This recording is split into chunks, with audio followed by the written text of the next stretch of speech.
محمد بن سیرین نے حضرت ابو ہریرہ رضی اللہ تعالیٰ عنہ سے روایت کیا ہے، انہوں نے کہا کہ رسول کریم صلی اللہ علیہ وسلم نے ہمیں دوپہر کے بعد کی 2 نمازوں میں سے کوئی نماز پڑھائی، ظہر یا عصر کی۔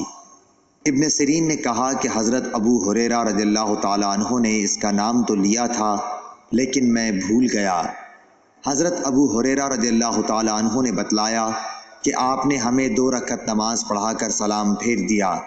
اس کے بعد ایک لکڑی کی لاٹھی سے جو مسجد میں رکھی ہوئی تھی، آپ صلی اللہ علیہ وسلم ٹیک لگا کر کھڑے ہو گئے۔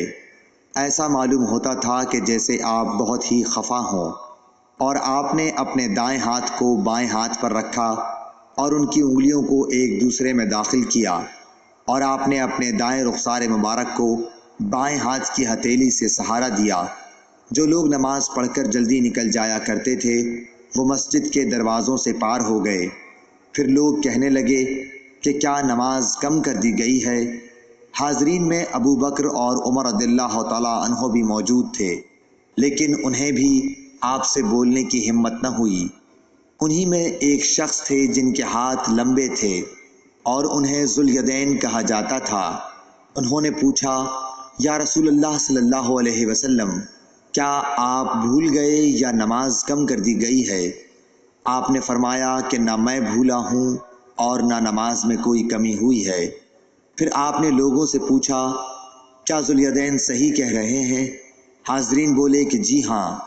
یہ سن کر آپ آگے بڑھے اور باقی رکعتیں پڑھیں، پھر سلام پھیرا، پھر تکبیر کہی اور سہو کا سجدہ کیا، معمول کے مطابق یا اس سے بھی لمبا سجدہ کیا، پھر سر اٹھایا اور تکبیر کہی، پھر تکبیر کہی اور دوسرا سجدہ کیا، معمول کے مطابق یا اس سے بھی طویل، پھر سر اٹھایا اور تکبیر کہی۔ لوگوں نے بار بار ابن سیرین سے پوچھا کہ کیا پھر سلام پھیرا؟